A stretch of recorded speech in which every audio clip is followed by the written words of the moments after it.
Committee on Natural Resources will come to order. Thank you. The committee is meeting today to hear testimony on scientific integrity at the Department of Interior. Under Committee Rule 4F, any oral opening statements at the hearing are limited to the chairman and the ranking minority member. Therefore, I ask unanimous consent that all of the members' opening statements be made part of the record if they're submitted to the clerk by 5 p.m. today. Hearing no objections, so ordered.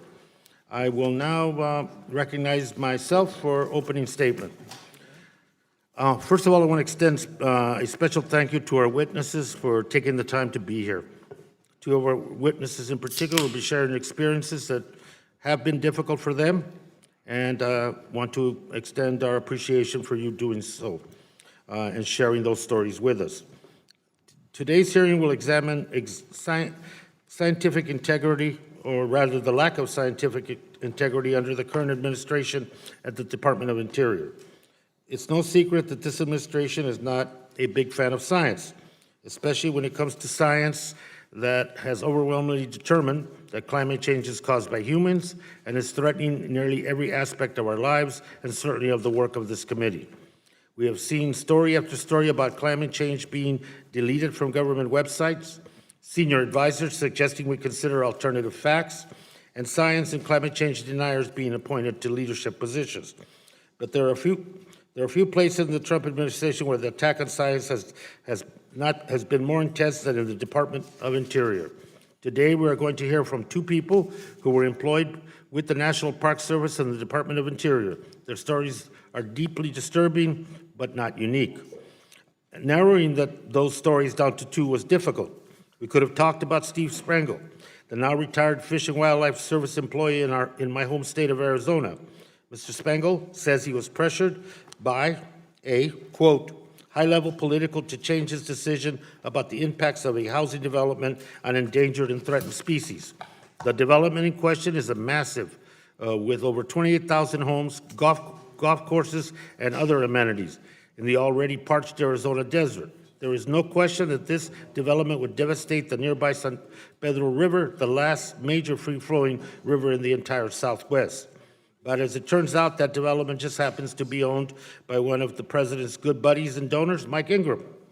We could have also talked about what Fish and Wildlife Service's biological opinion on 3 major pesticides that was ready to be released to the public, but is now just gathering dust, shelved until the next election.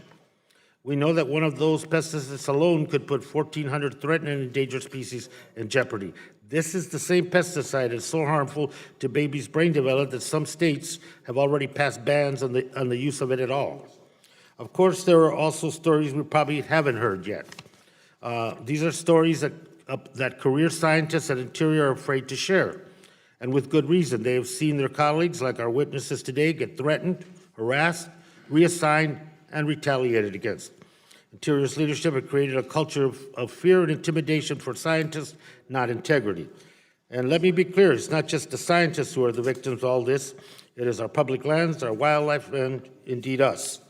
When federal agents ignore science and the facts, major decisions no longer represent what is best for the health or safety of the American people and our environment. They represent the interest of the highest bidder. I hope that Interior would be able to clear up some of the questions about the treatment of science.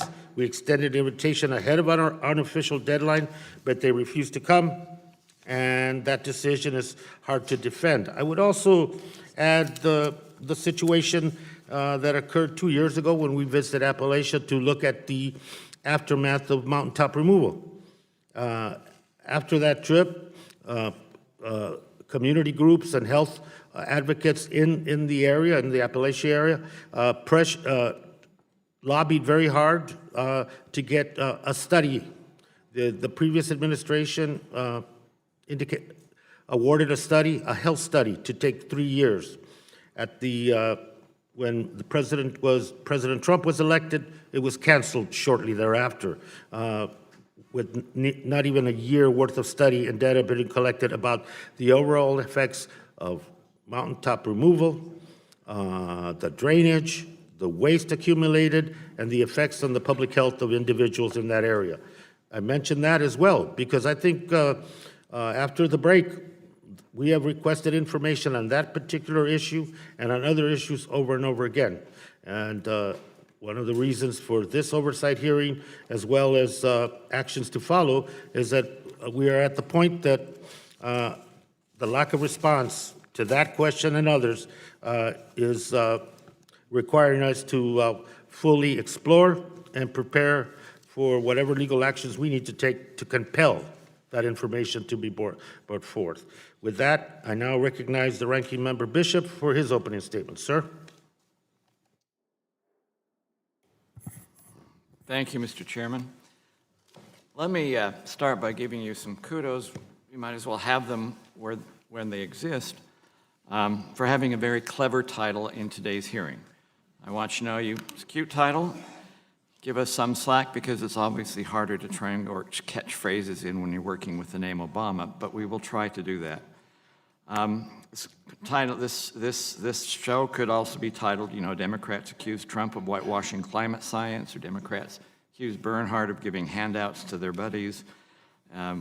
We could do a lot of interesting stuff on handouts, like if we remember the production tax credit and Solyndra and all that kind of fun stuff that was going on there. It is interesting that we talk so much about bipartisan work and venerate in releases from this committee, like the Gosar-Levin bill that is working in a bipartisan way for a problem that both you and I have co-sponsored. And then at the same time, then come around with a very partisan hearing, not only in the title, but also in the substance that takes place. It's interesting of what this hearing where this hearing can lead. Because simply, if there was legislation on this topic to be developed, it would be assigned to the Science Committee, as several of our witnesses are doing an encore performance, because they've already testified before the Science Committee that does have the jurisdiction on all this. So we can talk about interior, and it would be cute, but it doesn't really reach where we need to go. Now, if you turn on the TVs for a second, I'd appreciate it. If we're talking about scientific integrity complaints, those are the number of scientific integrity formal complaints that have been given since FY11. As you realize, they were much higher in the years during the Obama administration when Ms. Jewell and Mr. Salazar were running the agency than they are right now. In fact, if anything, you could ask, why are they decreasing so significantly today? Or where were Democrats in 2008, 9, 10, 11, 12, and 13 when we were having, and 15 especially, when we were having so many complaints?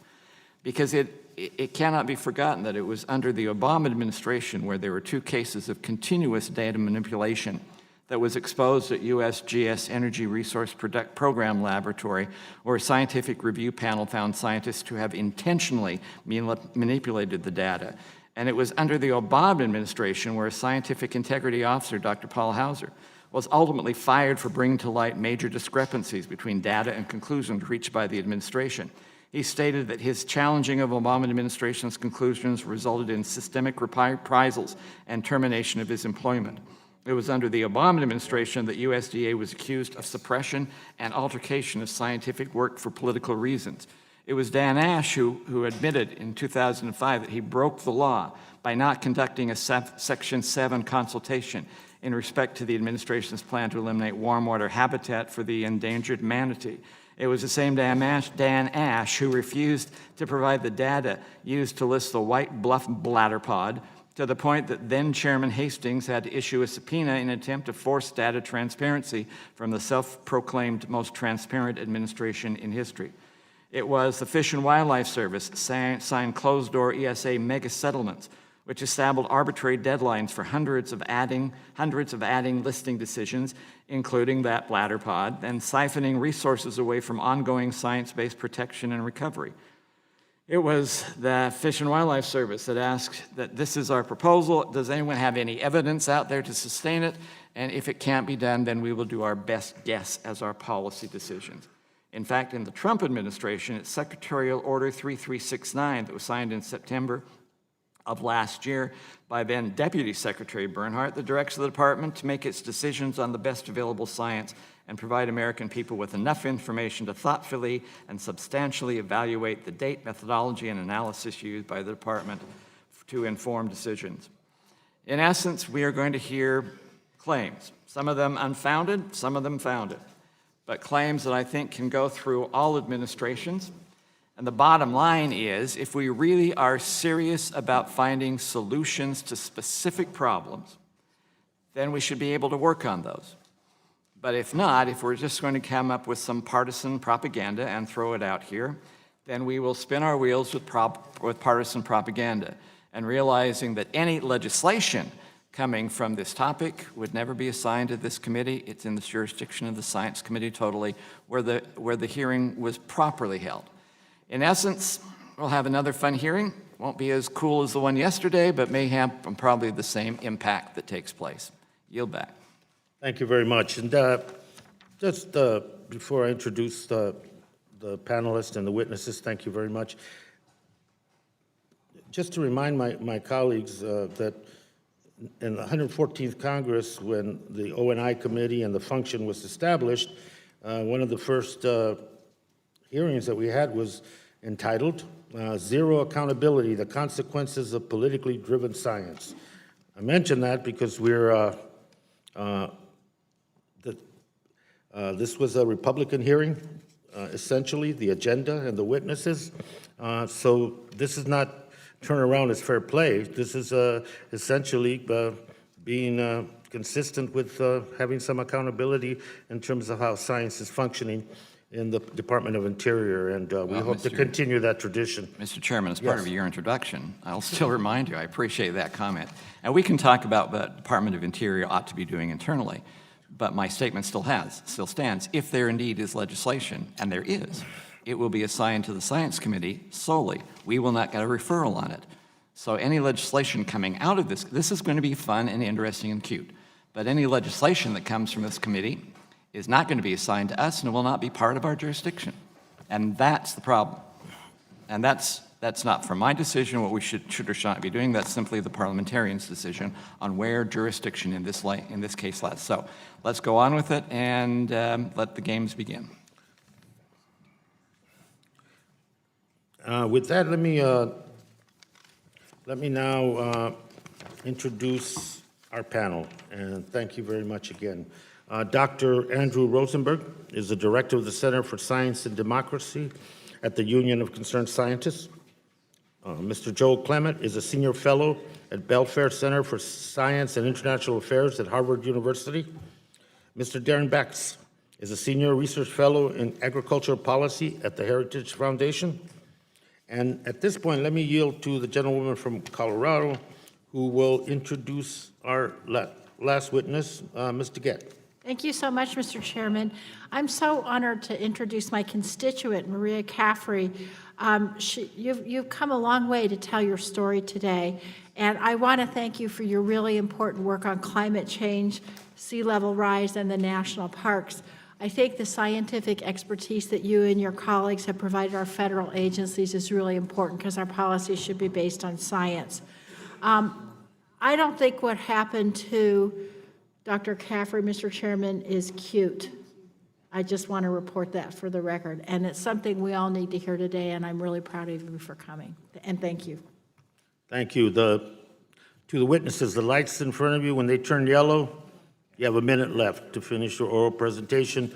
Your written testimony, its entirety will be part of the record. And when the light turns red, it means you stop. And then after witnesses, all the witnesses have given their testimony, the members will have the opportunity to ask questions. With that, I now recognize Dr. Andrew Rosenberg for your 5 minutes. Doctor? Chairman Grava and Ranking Member Bishop, thank you for the opportunity to testify today about scientific integrity reform and attacks on science in the Trump administration. I'm Andrew Rosenberg, Director of the Center for Science and Democracy at the Union of Concerned Scientists. I have over 30 years of experience in research, providing scientific advice for governments, and in implementing science-based policies. Science must play a central role in the Department of Interior. Without scientific evidence and other evidence such as local knowledge of threats and concerns, policy decisions are guided solely by political influence rather than facts. Scientific integrity is compromised by political censorship, manipulation, and/or intimidation of scientists. Some examples of attacks at the Department of Interior selected from our research are as follows. The Fish and Wildlife Service bowed to political pressure and circumvented a comprehensive assessment of impacts on endangered species of a proposed city-sized development in southeastern Arizona, as the chairman mentioned. Department suppressed 18 memos from staff scientists raising concerns about proposed oil and gas operations in the Arctic National Wildlife Refuge. And they defunded landscape conservation cooperatives, effectively censoring climate change adaptation information for state and local governments. Department of Interior published an analysis of gray wolves that was riddled with errors, scientific errors, as identified by peer reviewers, and that analysis then ostensibly supported removing Endangered Species Act protections for this species.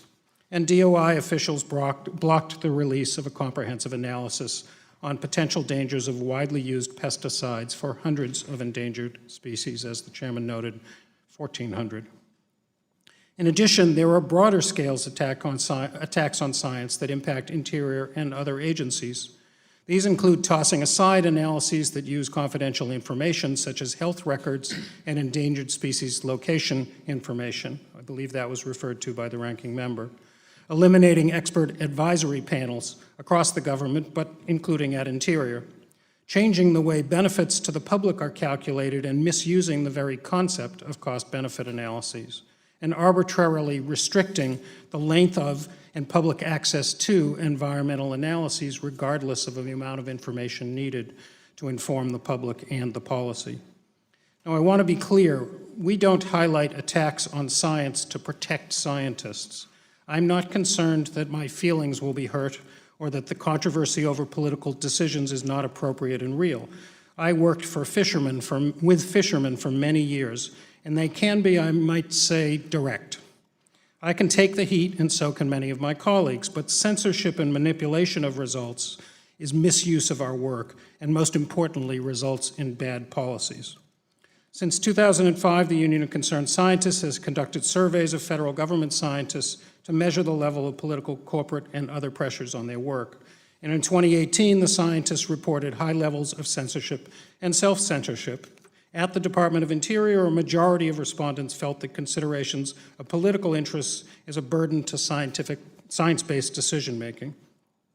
Staff time and funding resources are moved away from work considered politically contentious, according to those employees, and senior managers censor scientists and consistently remove references to climate change, a majority of those scientists said. Two quotes I think are instructive from National Park Service scientists. Quote, "We no longer authorize to share scientific findings with the public if they center on climate change. Materials are marked for internal use only." And secondly, quote, "Consistent removal of references to climate change have hindered our ability to have honest discussions about the potential threats of climate change to the national park system." The Scientific Integrity Act, introduced by Representative Tonko and co-sponsored by over 200 members of Congress, is good government legislation. Scientific integrity refers to the processes in which independent science fully and transparently informs policy decisions free from inappropriate political influence. That's what's meant by scientific integrity, and in fact, we have other processes in place to deal with scientific misconduct and other matters that often are mistakenly labeled as scientific integrity. Scientific integrity policies are agnostic on the matters of policy. Rather, it aims to ensure that policies are fully informed by science, and the legislation contains many of the best practices that have been identified for the development and maintenance of a thriving scientific enterprise, including prohibiting any employee from manipulating or misrepresenting findings, ensuring scientists can carry out their research. Thank you, Mr. Chairman. I conclude my remarks and look forward to answering any questions. The chair now recognizes Mr. Joel Clement. Sir, the floor is yours. Thank you, Chairman Grijalva and Ranking Member Bishop, for the opportunity to testify about the challenge of ensuring integrity, both scientific and otherwise, at the Interior Department. As a 7-year senior executive at Interior and someone who stays in close touch with the scientists and experts still there, I'd like to offer some insight into current conditions at the agency. By way of example, I'll recap how I was treated by agency leadership, and I'll conclude with some recommendations to address the problems we're here to discuss. As director of the Office of Policy Analysis, it was my job to understand the most recent scientific and analytical information regarding matters that affected the mission of the agency and to communicate that information to agency leadership. I never assumed that agency leadership would make their decisions based entirely on that information, but I did assume they'd take it into consideration, and that proved true for the first 6 years of my time at Interior. It all ended with the arrival of the Trump political team, which, as I'll describe later on, has sidelined scientists and experts, flattened the morale of the career staff, and by all accounts is bent on hollowing out the agency. Now, the career staff at Interior are not partisan in their work. They have a job to do. They do it well. Of course, they know that an incoming Republican administration is likely to favor resource extraction over conservation. The vice versa is true. But they've pledged to support and defend the Constitution, advance the mission of the agency regardless of their beliefs. But what if their leaders are trying to break down the agency? What if their directives run counter to the agency mission as directed by Congress? What if the political appointees are intentionally suppressing the science that indicates they're doing more harm than good and putting Americans and the American economy at risk? These days, career staff have to ask themselves these questions nearly every day, or at least decide where their red line is. For me, the Trump administration crossed it by putting American health and safety at risk and wasting taxpayer dollars. Here's how that went down. Science tells us that rapid climate change is impacting every single aspect of the agency mission, and it was my job to evaluate and explain these threats. For example, as the federal trustee for American Indians and Alaska Natives, Interior is partially responsible for the well-being. But with over 30 Alaska Native villages listed by the Government Accountability Office as acutely threatened by the impacts of climate change, it should be a top priority for Interior to help get these Americans out of harm's way as soon as possible. I was working with an interagency team to address this issue, speaking very publicly about the need for DOI to address climate impacts, and I paid that price. 1 week after speaking at the UN on the importance of building climate resilience, I received an evening email telling me I'd been reassigned to the auditing office that collects royalty checks from the oil, gas, and mining industries. Now, I have no experience in accounting or in auditing. It was pretty clear to me and my colleagues that this was retaliation for my work highlighting Interior's responsibilities as they pertain to climate change and protecting American citizens. So I blew the whistle. I was not alone. Dozens of other senior executives received reassignment notices in that night's purge. The ensuing Inspector General investigation revealed the political team had broken every single one of the Office of Personnel Management guidelines for reassigning senior executives, and they left no paper trail to justify their actions. Very importantly, in my view, they sent a signal that scientific information and the needs of Americans in danger were no longer a priority. Now, this is just one example of how the agency has been sidelining experts, but there are many more instances of the agency directly suppressing science.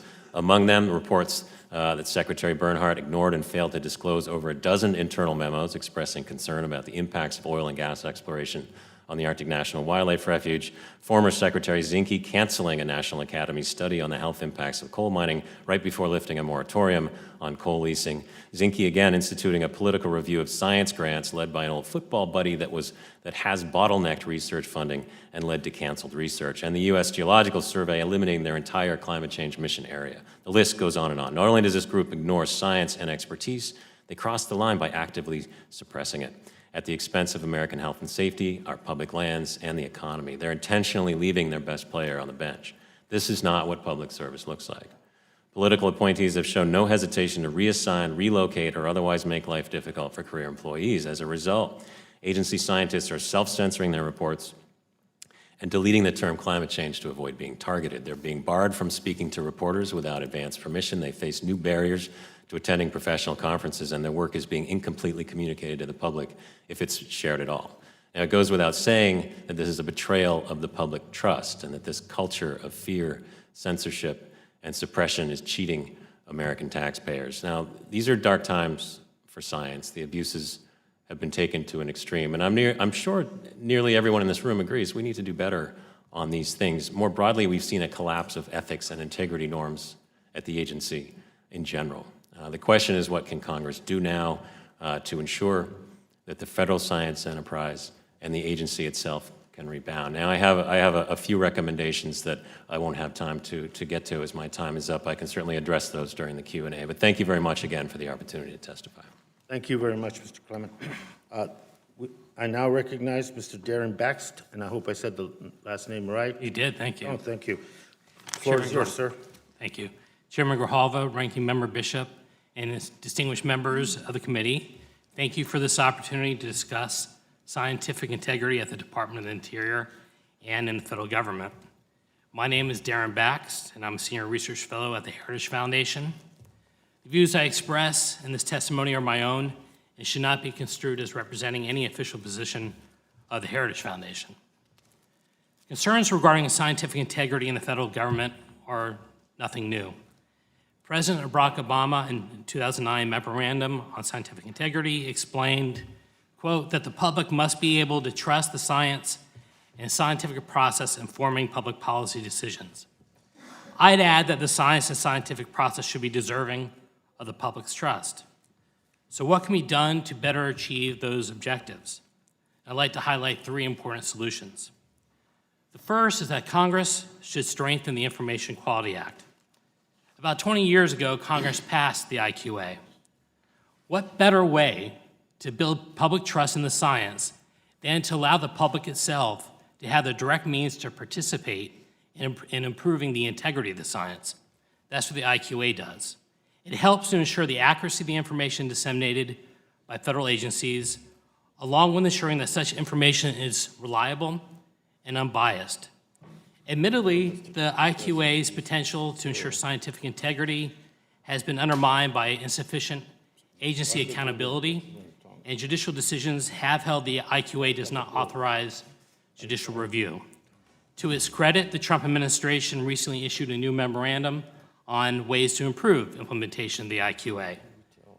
Congress, though, needs to put teeth into the IQA, such as by clarifying that the law does allow for judicial review. My second recommendation is to promote the transparency of the science. Once again, the Trump administration should be commended for its efforts in this regard.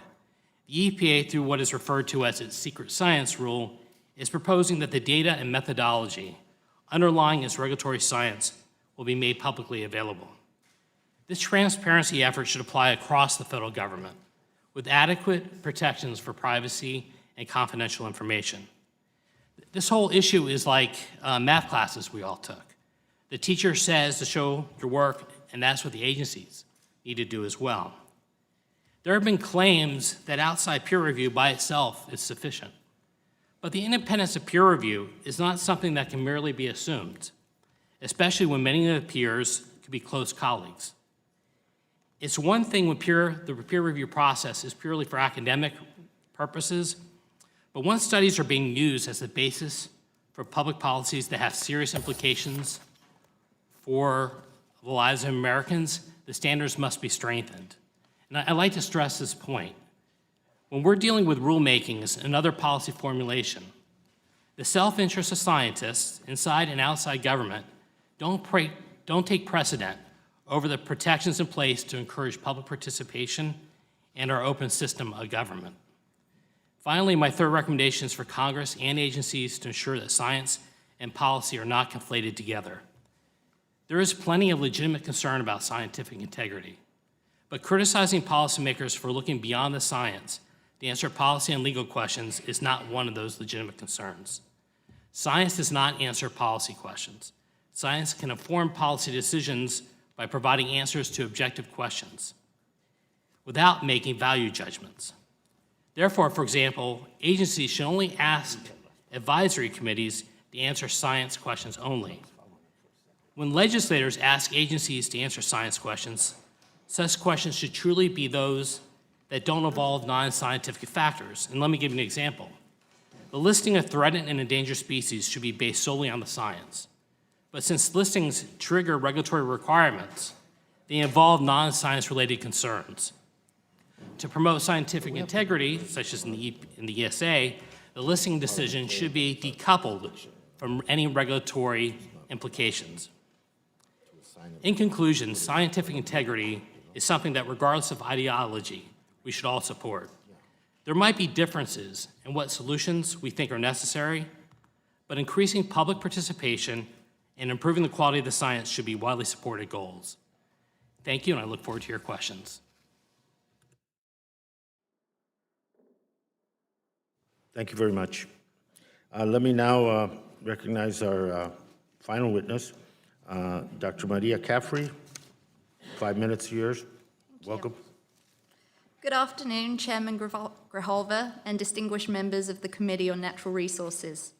I sit before you today to talk about one of the most painful periods of my entire life, in the hope that protections will be put in place so that what happened to me will not happen to any other scientist ever again. I interned for 1 year at the National Park Service around 2006. I was invited to rejoin the organization in 2012 following the completion of my PhD to work on climate change issues.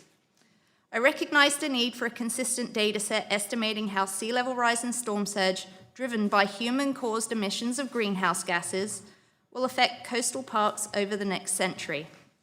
I wrote a proposal for a multi-year project to produce such estimates, and MPS funded it. It was a very fulfilling time in my career. I handed in the first draft of a scientific report describing my results in the summer of 2016. Following a normal but rigorous peer review process, the report was finally ready for release in early 2017. At this point, however, the head of the Climate Change Response Program, also known as CCRP, told me to wait since we were transitioning to a new administration and awaiting new instructions on messaging. So I waited and waited. Eventually, I was given a release date of May 2017. The report was assigned a publication number, and I was given proofs of the final product. But when May arrived, MPS delayed the release again. I was at home on maternity leave in early 2018 when I received an email from a colleague warning me that my report was being altered without my knowledge. When I followed up, I was told they were minor edits that had been requested by the Associate Director of the National Park Service. However, when I saw the edits, it was very clear that any mention of the human causes of climate change had been scrubbed from the document. When I raised this with the head of CCRP, she attempted to excuse it, arguing that using the more technical term anthropogenic in lieu of human cause would be too confusing for park staff to understand. However, when I suggested simply replacing anthropogenic with human caused, she rebuffed me and told me to delete any mention of the human role in the current climate crisis. These references to human-caused climate change in my report were integral. The entire premise of the work was estimates of sea level rise and storm surge based on 4 different scenarios under different potential levels of future human-caused greenhouse gas emissions. Failing to mention anthropogenic climate change in my report would have eliminated crucial context and affected the scientific conclusions of the report. When I pushed back on attempts to censor my work, multiple members of senior MPS staff expressed concern that if I did not remove references to human-caused climate change, the CCRP program could be closed or restaffed. These same senior staff members threatened not to publish my report or to publish it without my name on it and edit it as they saw fit. Eventually, these officials backed down when Freedom of Information requests were filed by media outlets. MPS released my report with the references to anthropogenic climate change included, rather than be the focus of bad publicity. I filed a scientific integrity complaint, and the Office of the Inspector General launched an investigation, but I was told there was no violation to my scientific integrity because the report had ultimately been published with the terms I fought for in it, no harm, no foul. Except there was a significant long-lasting cost to me. My funding at CCRP ended even though I had been successfully managing multiple ongoing projects. I moved across the hall to the MPS Water Resources Division at a significant pay cut in a bid to start anew just so I could continue my work. However, when my funding came up for renewal in February this year, I was told they also did not have funds to continue my work, which conflicted with information I was given by my branch chief. At the direct request of my immediate supervisor, who said he still needed my help, I even offered to volunteer. But I was told that my services were no longer needed. I had become an outcast for standing up. I wrote my report as I would for any publication. I was only concerned with offering the best available science, not what the political consequences of my work could be. The personal toll of this has been substantial. I had to remove my daughter from daycare, and I am now faced with the prospect of having to split up my family so I can continue my career in another state. I'm doing this because we need more protections for federal scientists. I'm certain I am not alone in experiencing this violation. Thank you for your time. much, and thank all of you for your testimony. We will now recognize members for questions, and under Committee Rule 3D, each member will be recognized for 5 minutes. And let me begin by recognizing Mr. Lowenthal for any questions that you might have, sir.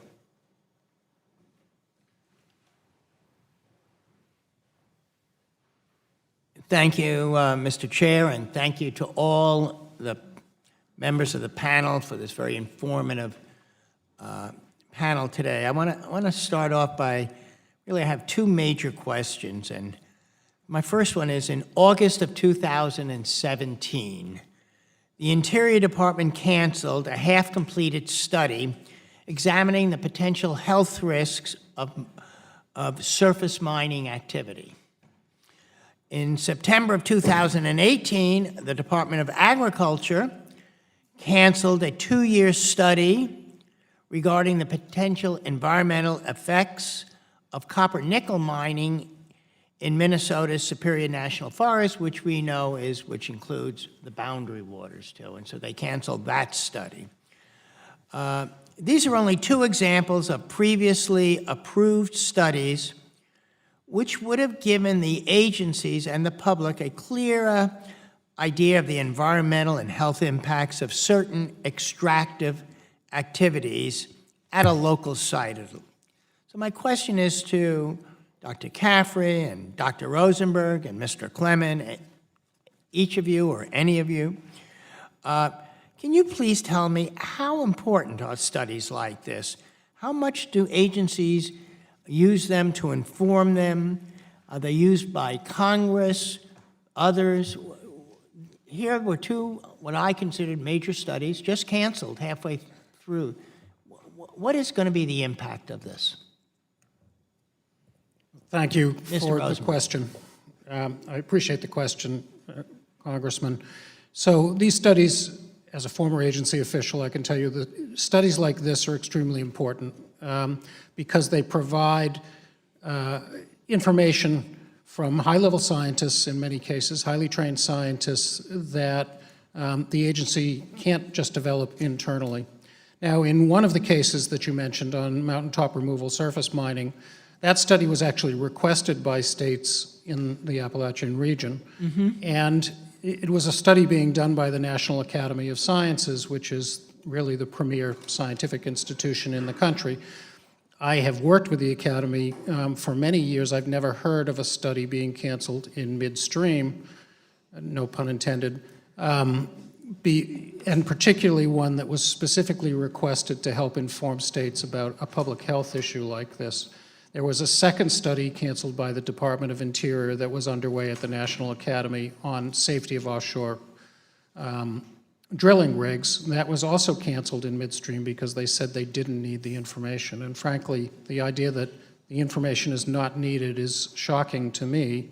Of course, the best information is needed on critical issues like drinking water, safety of wells, mining activities. And that should inform agency decision-making. It does in no way dictate policy. It provides the basis for making good policy in future. Mr. Clement, do you have anything to add? Do you think these are important to have this data?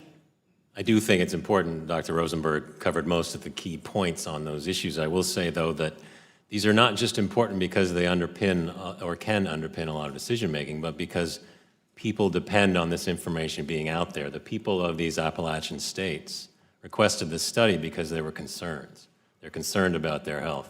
The offshore oil workers have run into some noticeable and prominent safety issues out there, so there's a need for that. So it's not just that they're important for policymaking, but they're important for people and the health and safety of Americans. Thank you. Dr. Caffrey, I'm going to ask you another question, because I think we've added, you know, I've heard, I think, what is the view of the panel. So along the same line, Dr. Caffrey, the Trump administration has opened and sought to dramatically alter several President Obama-era plans very shortly after they were enacted. For example, last year, President Trump's Interior Department proposed a new 5-year offshore oil plan, opening as much as 90% of the nation's offshore regions to drilling. This is only 2 years after President Obama's plan, also a 5-year plan, so they scrapped it, the president's plan. Also, another example was late last year, the Trump administration announced that it's going to rewrite the 2012 Obama Integrated Activity Plan for the National Petroleum Reserve, Alaska, seeking to open up more of the areas to oil and gas.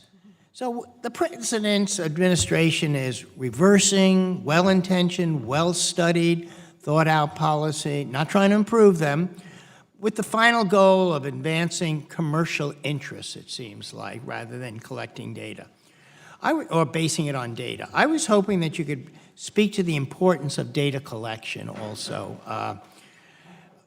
Why is it so important to do so before reaching a conclusion? Yeah, so I think it's really important that we have this data feeding into our policy decisions, but it's also very important that we keep the politics out of our data. You know, I'm in pursuit of facts that shouldn't be influenced in any way according to whatever the administration is at that time. When I worked at the National Park Service... Thank you. Thank you. Time is up, and... Thank you, and I yield back. Thank you. Who am I got? Who's this? Mr. Heiss? Thank you, Mr. Chairman. And with the ranking member's permission, I would like to request that the chart that he showed be added to the record. Without objection? Okay, thank you.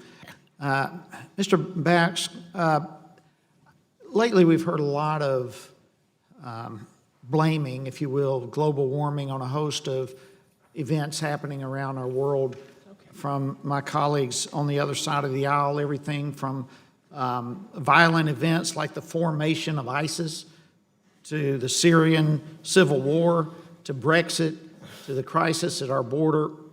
In your testimony, you talked about the importance of public trust in science. I couldn't agree with you more on that, but in your opinion, is there any science that would suggest that global warming is the cause of these events? I don't want to suggest that I'm a climate change expert, so I don't want to get into the science, but I will say that some of the references you made kind of highlight a point that I'd like to make, which is that there's a big difference between science and policy. And some of these examples, I would say I think sometimes people in science will conflate the two issues. And instead of actually analyzing a scientific issue, they are allowing their own biases to get into their science. And also, instead of actually answering scientific questions, what they're doing is they're actually answering policy questions disguised as science. So a lot of that, to me, a lot of those opinions are very subjective and are getting into the policy realm, and that becomes harmful because the public kind of sees that as a scientific answer when in fact it's really just a subjective policy. Well, I think all of us here are interested in the truth of science, and I think it's really dangerous when we start attaching things to science that there is no, at least I'm not aware of any evidence supporting that. In your testimony, you also said that Congress has delegated significant responsibility to agencies, and the scope of those agencies concern you, as they do me. Do you think that Congress has an obligation to limit agency scope? Oh, absolutely. I mean, Congress has the lawmaking power under the Constitution. I think Congress delegates far too much power to federal agencies, and I think there's questions of whether or not too much power gets delegated to those agencies. So along those lines, would you believe that independent studies should be looked at as well as just what comes from agencies? Well, what I would argue in the science context for studies, I think what's critical is when you establish some processes in promoting scientific integrity, what you're doing is you're ensuring that the agencies are simply not doing whatever they want to do, but you're creating processes, and Congress is creating protections and processes in place so that that the public can have confidence in what the science is, and that the public needs to be able to participate in that process. And once that happens, then at least more faith can be place in the science that's being disseminated by the agencies. In listening to some of our panelists today, you would think that the Trump administration is the only one where there have been issues regarding scientific integrity. That certainly is not the case.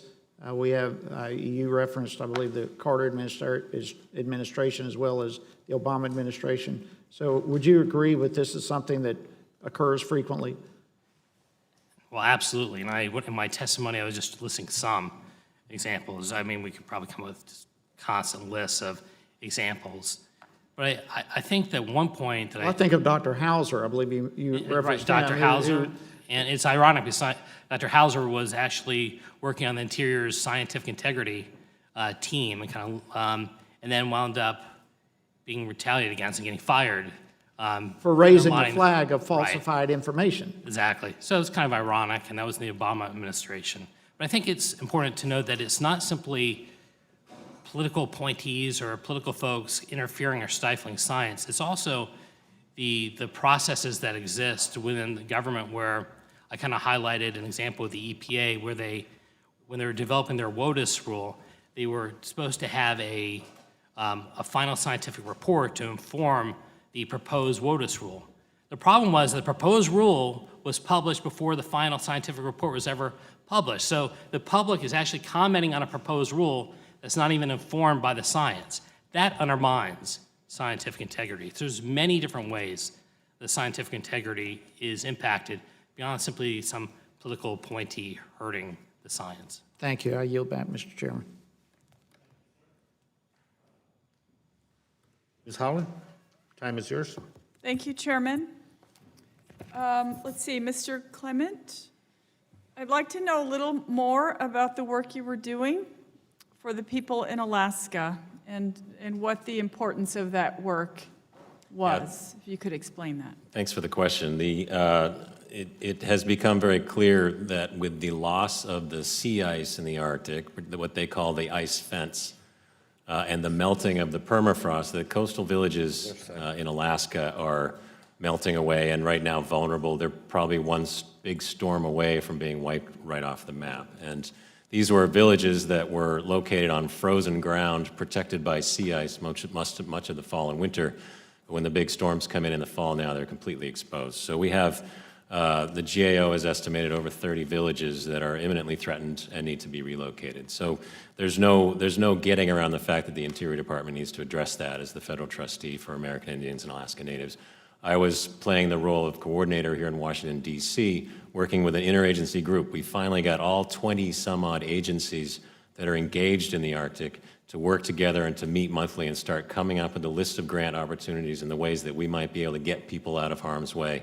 What you can do in the executive branch to address immediate issues of concern and build momentum. We identified the federal agency in Alaska that would be the point for that, which is the Denali Commission, and had work underway at that time. Thank you. I met a woman one time who said her village was going to be underwater in 10 years, and so doing everything she could. Also, I read an interesting article once about the fact that Alaska Natives didn't have a word for the actual ocean because it had always been frozen. That's all they ever knew until it started melting, and they actually had to find a new word in their language, which I thought was interesting. But for me, it seems like a terrible and just tragic loss of culture from those communities there. So as you mentioned in your testimony, you were reassigned soon after this administration came in. Who took over the work that you were doing for those Alaska Native communities, that incredibly important work? Who took that over after you were gone? They'd never replaced me and that work ceased. They've never replaced you? No, several months later, they found a political appointee to sit in the office, but he has since moved on upstairs. So somebody that doesn't realize how much in jeopardy these communities are from the melting ice and the seawall. Correct. Wow, or the sea ice. Is there someone leading that office now? And you say no. That's still vacant. Okay, and do you believe policy decisions for that work can still be made with the same level of scientific expertise with no one there?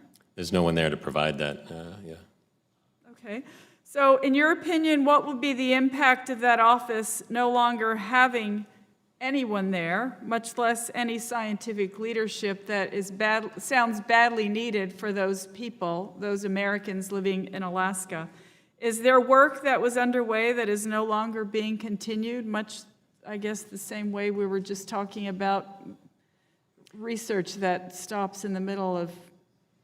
That's right, yeah, the organizing that was taking place has ceased. Now, there's work happening in the state, but they're getting no traction or budgetary support from Washington, D.C., which, as a lot of bureaucrats know, is kind of the kiss of death for the work that you're doing. But of course, agency staff in the state of Alaska are still trying to do everything they can, in some cases volunteering to step up and try and help these folks, but they're getting no support from Washington. When you were reassigned, you were transferred to the Office of Natural Resources Revenue, which is something you're not. That's not your wheelhouse at all. Why do you believe this reassignment was done out of retaliation and wasn't simply a policy decision by leadership? I don't see any chance that that was a policy decision. I think it was purely punitive and retaliatory for two reasons. One, of course, to take the climate advisor and put him in the office that collects royalty checks is clearly an indication they wanted me to quit. But also, the very next week, Secretary Zinke came to the Hill and testified during a budget hearing that indeed he did want to use reassignments to trim the workforce at DOI by 4,000 people. I don't think he realized that reassignments don't trim the workforce unless you're getting people to quit, and that's unlawful. So I just have a few seconds. Why do you believe your reassignment was a violation of scientific integrity? To purge the language of climate change from the agency entirely is a direct assault on the science that we all know is very prominent and very clear on the risk to the mission of the agency that we need to act now and to get people out of harm's way in this case. Thank you very much. I yield back, Mr. Chairman. Thank you, Mr. Chairman. I think we can at least all agree that science requires extensive and unadulterated data, detailed analysis, respectful debate, and also successful replication. It's often contentious, but it requires full freedom of discussion, full transparency to arrive at the truth. So we should take seriously any constraints on scientific research and analysis. But as Mr. Baxt, I think, very, very well points out, we shouldn't confuse science with policy. Mr. Clement, frankly, you seem to be somebody who's totally blurred the two. Science is fact. Policy is opinion. When we mix the two, we run the risk of politicizing and degrading the science that ought to provide the factual foundations that assures good policymaking. I think the global warming debate is Exhibit A. That's certainly what we saw in the last administration, where scientific data was withheld and policy was misrepresented as science. And frankly, I'm very proud that the scientific integrity complaints have nosedived under this administration. Nevertheless, we should be on guard if the same objections are raised in this, or for that matter, any administration. Mr. Best, scientists can often disagree, and it seems to me the best remedy to that disagreement is put all the data out there, put it side by side so that it can be discussed, challenged, criticized, confirmed, rejected, or reconciled. How do we assure that all conflicting views can be presented together so that they can be resolved through analysis? Well, that's why transparency is so important. It's not simply policymakers and others criticizing the federal science out there. It's the science overall is having an issue regarding replicating other studies, or it's actually one of the biggest problems is that studies are done and then you can't replicate it, so you don't have any faith in what the underlying study was. This is a big problem in many different fields, such as in psychology. Well, and replication is an essential part of scientific inquiry, is it not? Until you can successfully replicate a theory, it is only a theory. It is, and when we're dealing with information that's disseminated by the federal government, it's let me tell you, it's a lot more, has a lot bigger, it's a lot more important and has much greater weight. So anyway, transparency, sunlight, the ability of the data to be Right. seen by all and analyzed by all. We actually passed a number of bills to do that in the past Congresses. They didn't make it into law, unfortunately. But I mean, maybe that's one thing that we can now all agree on, is transparency is absolutely essential to the process. And again, in the distinction you make between science and policy, is there any way to untangle them? I mean, for example, we hear one member doesn't like mining, so he doesn't like the data that would tend to support it. Well, that's natural. We all have biases. Scientists have biases too. It seems to me the only way is to keep a firewall.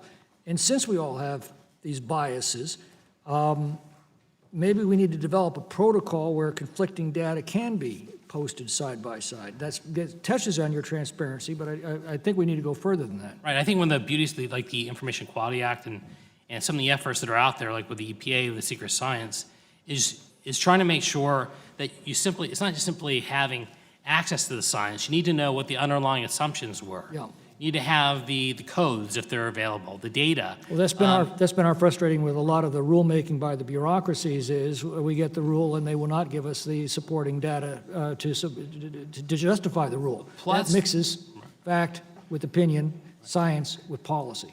And plus, once, if certain conclusions are made by an agency, they should clarify, first of all, what the uncertainties that exist are, and they should also explain why they didn't make other assumptions. Why did they reject other assumptions? By having the public involved in this process, and other scientists for that matter, this can help to challenge a lot of the underlying science and point out the fact that maybe some of the science is in fact policy. Just add, I mean, that is absolutely essential to us as policymakers because we have to have a solid foundation in order to make proper decisions. My mentor was a fellow named Ed Davis, who was the chief of the LAPD back in its golden age, and he had a maxim that he said, decision making's easy, fact gathering's hard.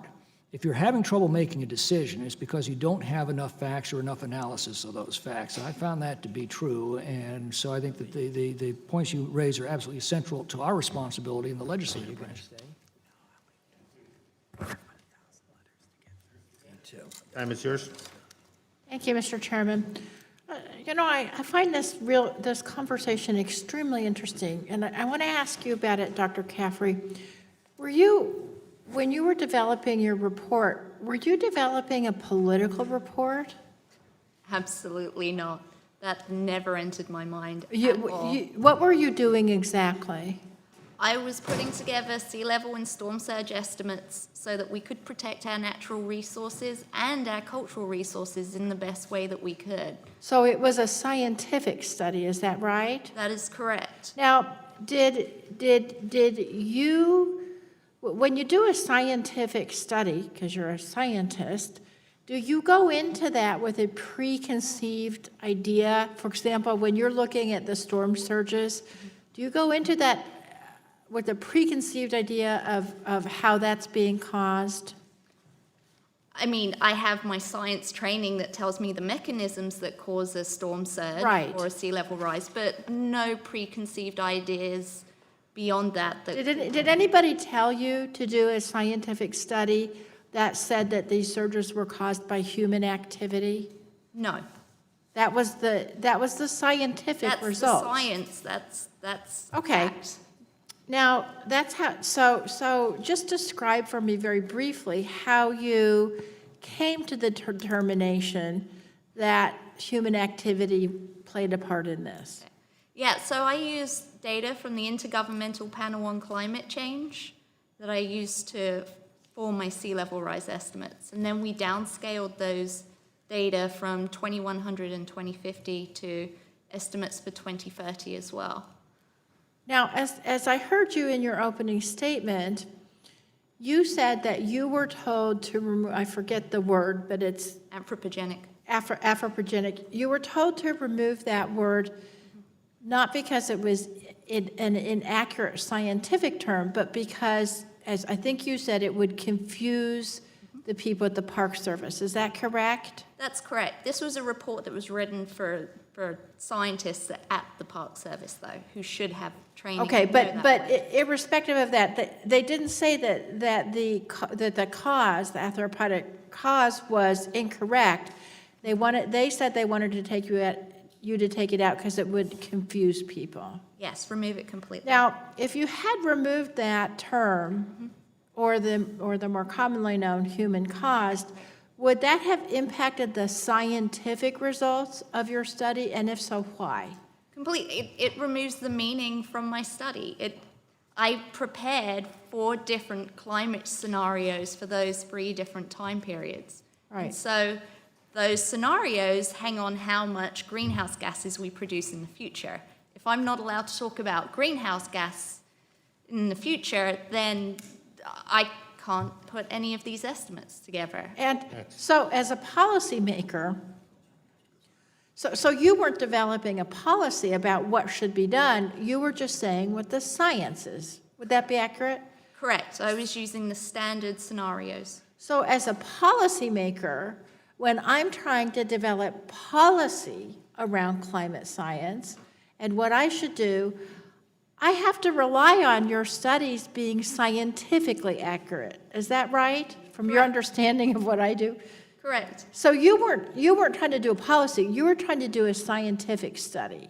Correct. Dr. Rosenberg, would you agree with sort of the paradigm I'm setting is it's not like scientists are preparing policy documents, they're trying to use science.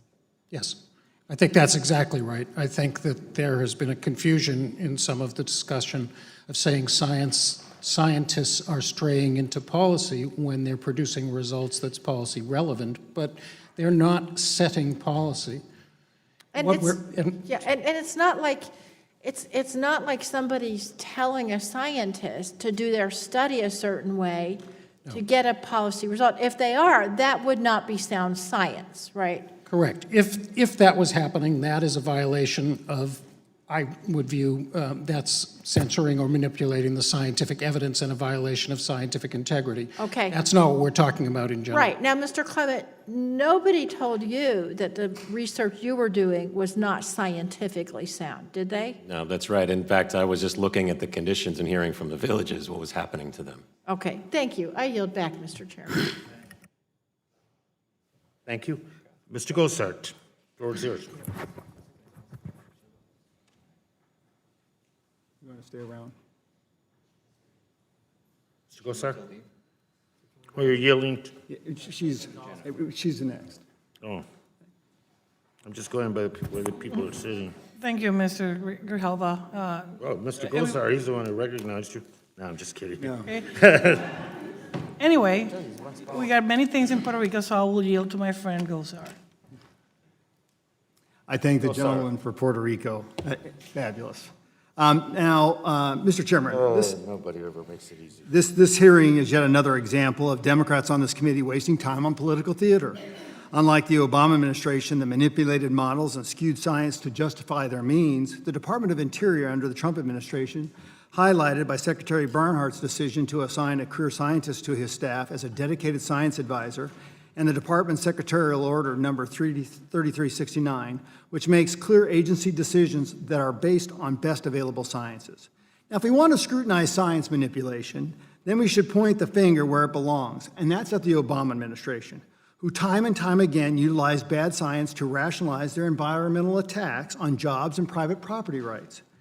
Let's not forget Dr. Howard, the Reclamation Science Integrity Officer, who was shoved out the door when he started reporting fraudulent science being used to justify pursuits by environmental groups that want to tear down dams. Now, Mr. Basks, so is the idea that policy differences and priorities among various administrations incompatible with the idea of science integrity?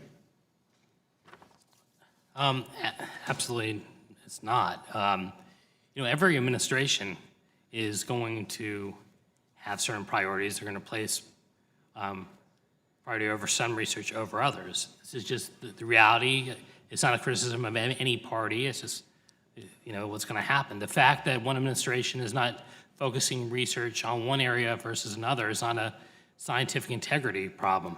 The problem only comes in when the government actually is asking people to look into the science and then meddles in the science and doesn't allow the scientists to do their jobs. But establishing different priorities and deciding to relocate offices or defund certain areas is not necessarily by itself indication of scientific integrity. We would expect and hope that different administrations have different policy priorities. So, I mean, we just heard from Mr. Clement that to reassign somebody to get them to quit rather than to be fired, which is illegal. How did that work for Mr. Hauser? How did that work for him? Was he fired? Mr. Hauser was fired. And what was his position? Well, he was working on scientific integrity for Interior. Yeah, so He criticized science. yeah, so I'd like to submit for the record the critique of the DOI scientific integrity by Dr. Hauser. So if I heard it right, Mr. Bask, that would be an illegal activity. I just heard it from Mr. Clement. Well, assuming that's true, then yes, that would be illegal. Now, reassignment, I mean, to be honest with you, I'm one of those people that demanded somebody be reassigned. And that was a gentleman out of the Southwest Fish and Wildlife Service that actually violated the law in the Lake Havasu issue. And so reassignment was critical to keeping task and science at hand. Now, I want to get back to the Obama administration. My good friend from California made the comment about the Minnesota withdrawal. Let's talk about that. This is a bogus probe by the Democrats on this committee involved a potential twin metals mine in Minnesota. Democrats have FOIA'd of DOI, sent a bunch of letters, and made a bunch of false claims, only to be proven wrong by one of their own, in emails sent by Democrat Senator Amy Klobuchar. Klobuchar's emails prove that what the Obama administration did with this 425,000-acre land grant in northern Minnesota the day before President Trump was sworn in was not based on science or process and was purely a political decision. And trying to, my comrade from the other side, from California, got it wrong. This had nothing to do with the boundary waters. We had this discussion over and over again. We want to make sure that people have all the facts in that regard. Can you add anything to that, Mr. Bask? I mean, my answer would be that, a response would be is that there can be disagreement among scientists, and look, just because a project doesn't move forward that was in previous administration, there might be many reasons why that didn't happen. And it might be because the current administration, the scientists that they're working with, don't think that it should move forward. Not everything is necessarily an assault on science. Thank you. No better. Thank you, Mr. Chairman, and thank you to all our witnesses who came today. I want to talk about federal employees or federal contractors engaged in scientific research, analyzing the results of scientific research, communicating the results of scientific research, or making policy decisions based on the results of scientific research. And this is one of these raise your hand questions. I think we may have unanimity on this. How many of you would agree that these people that I just described and I listed should be prohibited from engaging in dishonesty, fraud, deceit, misrepresentation, coercive manipulation, or other scientific or research misconduct? Go ahead and raise your hands. And I'm gratified to see that all four of you did. How many people think that these people should be prohibited from suppressing, altering, interfering with, or otherwise impeding or the timely release and communication of scientific or technical findings? Go ahead and raise your hand. Okay. Mr. Bax, you're not raising your hand?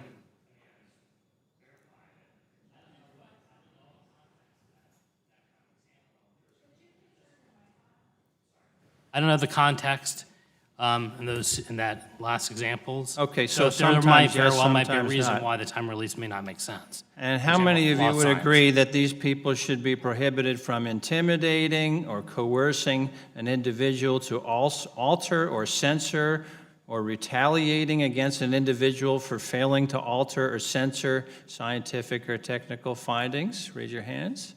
Okay. And how many of you would agree that these people should be prohibited from implementing institutional barriers to cooperation and the timely communication of scientific or technical findings? Go ahead and raise your hands. Again, you're hesitating, Mr. Bax. I would just need to think about what you're referring to. How many of you are scientists, please? Raise your hands. And Mr. Bax, you're a lawyer, is that correct? And you're employed by the Heritage Foundation? I am. My understanding is that you're employed by the Heritage Foundation primarily in the agricultural area. You write articles about agricultural policy for the Heritage Foundation, right? Environmental policy and regulatory process. Are you the Mr. Bax that wrote 3 reasons why USDA shouldn't give special aid to farmers hit by tariffs on May 20, 2019? I am. Oh, you're that guy, okay.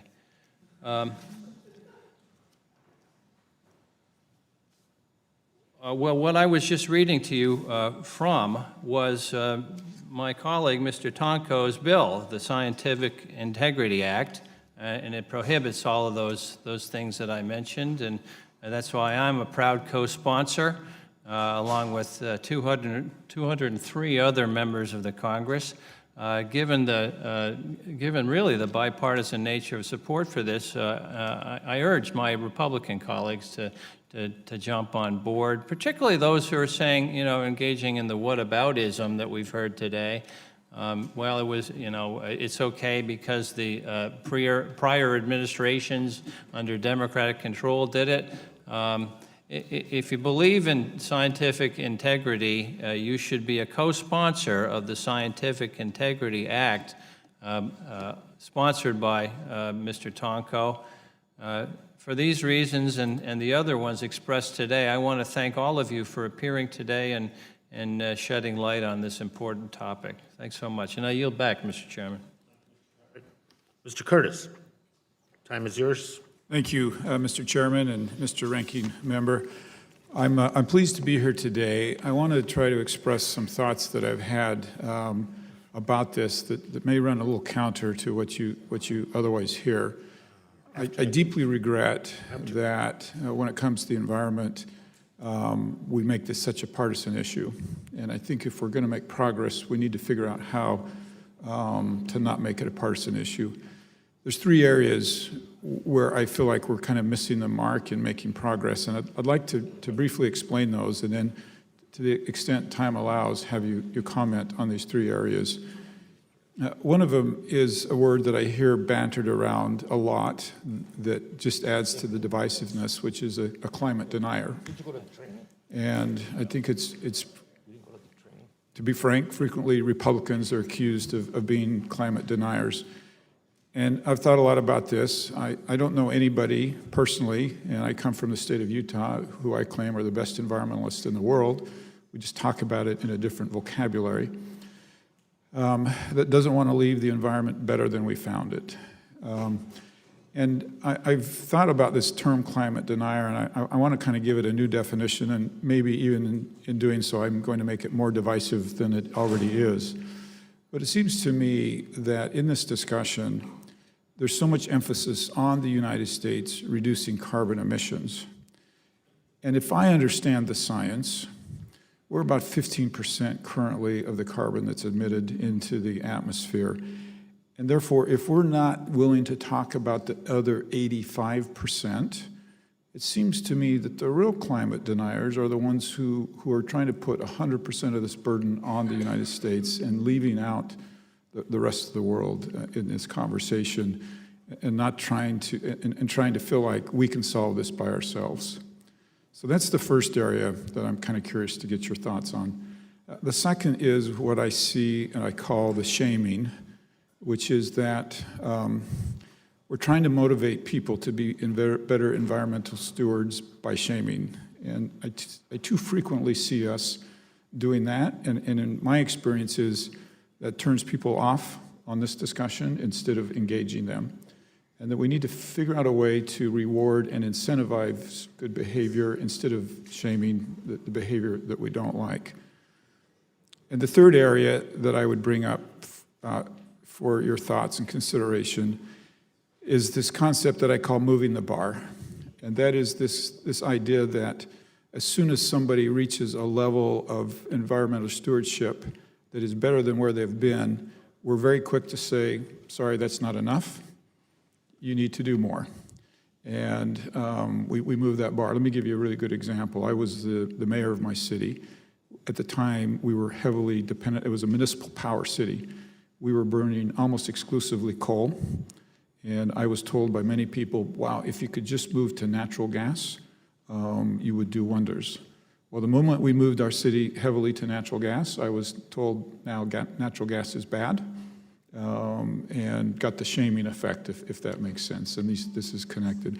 So I'm kind of curious to know your thoughts on really moving forward and making this an issue that isn't partisan on these three issues, which I think are dividing us pretty substantially. And I don't know where to start, but if any of you want to jump in, and we've just got 1 minute and 18, so if you could be brief and kind of give me your thoughts, that would be helpful. Well, thank you for that, Congressman. I think these are important points. First of all, I don't know anyone, certainly anyone in the science community, that thinks that the U.S. should solve this climate problem. 100% of the burden should be on the U.S. I don't Let me hear that from clarify, any and scientists. I don't think it's the scientists, I think it's the politicians that I hear that from. I think that may be true, and I will leave that to you. But that is not at all what the scientists say, but many people in this discussion believe the U.S. should be a real leader, and I think we probably can agree on that. On the shaming issue, I think that I entirely agree with you. I think shaming doesn't help in a discussion to find solutions. And the point is not shaming unless there's real malfeasance involved. Unfortunately, sometimes there is. And I think that there are intentional efforts to misinform, intentional efforts to misdirect, and I think that in those cases they should be called out. Moving the bar, I think, is a really important and interesting issue. And I would say the problem is that as a scientist looking at the natural world, when you ask, well, we got rid of coal, isn't natural gas enough? I look at the natural world and say, well, is that enough? And unfortunately, the answer is no. I'm not doing it to punish. I'm simply trying to respond as a scientist to the information. I'm afraid I'm out of time. I would love to hear from all of you. And Mr. Chairman, if you just allow me to just say in conclusion, when I speak of shaming, I'm talking about my constituents, not people who would be on your radar, if that makes sense. And unfortunately, I've yielded my time. I wish we had a chance for you all to respond. The basis of the discussion, policy basis of this discussion and this hearing is the piece of legislation that the next gentleman who is going to ask questions of the witnesses has introduced and spearheaded. Mr. Tonko, 5 minutes. Thank you, Mr. Chairman. I appreciate your holding today's hearing on scientific integrity. So I thank Chairman Grijalva, and I do thank each and every witness that has appeared here today to shed light on this topic. There is no question that this issue presents a new urgency in our current administration, but I think we can all agree that scientific integrity is an issue that demands proper oversight regardless of which party is in the Speaker's chair or the Oval Office. Scientific integrity isn't partisan. Good policy and decision-making have always and will always rely on a foundation of facts informed by a scientific process that is protected from both political and financial distortion. This is especially true at federal agencies, including the Department of the Interior, responsible for administering scientifically grounded protections, such as the Endangered Species Act. One way we can ensure our federal agencies are conducting science of the highest caliber that upholds the public good is by building a professional culture where the best and brightest scientific minds can thrive without fear of suppression, distortion, or retaliation. America's scientists should feel supported in their advancement as researchers and know that they are able to conduct their research without being mistreated or unduly pressured by political or special interests. And unfortunately, as we have heard, that is not the case today at the Department of the Interior. So Dr. Caffrey and Mr. Clement, this question is for each of you. Based on your own experiences and those of your colleagues, do you believe scientists at Interior feel like sound, objective science is a priority for this administration? Based on my experience, I think my colleagues do not think that that is a priority, that this administration is not supporting them in their science. And I know of other colleagues that cannot talk publicly right now because they are in fear of losing their positions, but they have experienced exactly the same pressure to remove words as I have. Thank you. Mr. Clement. I'll just add that I think that scientists and career staff at Interior think that objective science is seen as a threat to the political appointees at Interior. Thank you. And what message are we sending when young scientists considering public service see these efforts to distort, suppress, or retaliate against scientists for their work? You know, it's so hard to attract good talent at federal agencies when it's publicized that these, for example, scientists are being attacked in this way. You don't necessarily need to influence policy. Not everyone thinks they're going to do that, but they do expect to be able to publish, go to conferences, further their career as scientists, and when even that's not allowed and you have this culture of suppression and censorship, it really turns off any potential talent you could attract. And I'll add to that they're also losing a lot of talent right now. Even if someone isn't speaking out about it in such a public fashion like we are, there are people that are just moving on to other positions because of the pressures being put on them. And how could this affect the everyday lives of the American people? I worry about this a lot, partly because of the impacts of climate change, because that is such a hushed issue at Interior. Lives are put at stake, health is put at stake when you don't publish those reports about the toxicity of certain chemicals. If you're leaving your offshore oil rig workers exposed to certain safety threats because you canceled a National Academy study into that very issue halfway through, you're putting Americans at risk, and of course public lands as well in the case of Interior. Thank you. This is an oversight hearing, and oversight teaches us important lessons for how we can and should do better going forward.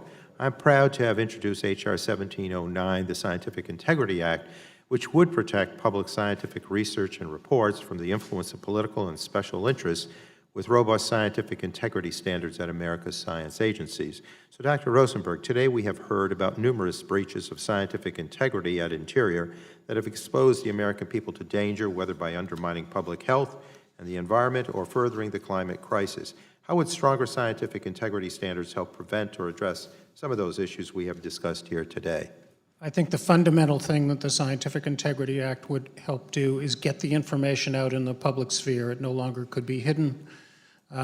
Scientists could speak out, and political manipulation of that information would be revealed. In other words, people would have to justify their decisions on their merits, not by constructing a false scientific argument for why it should be done.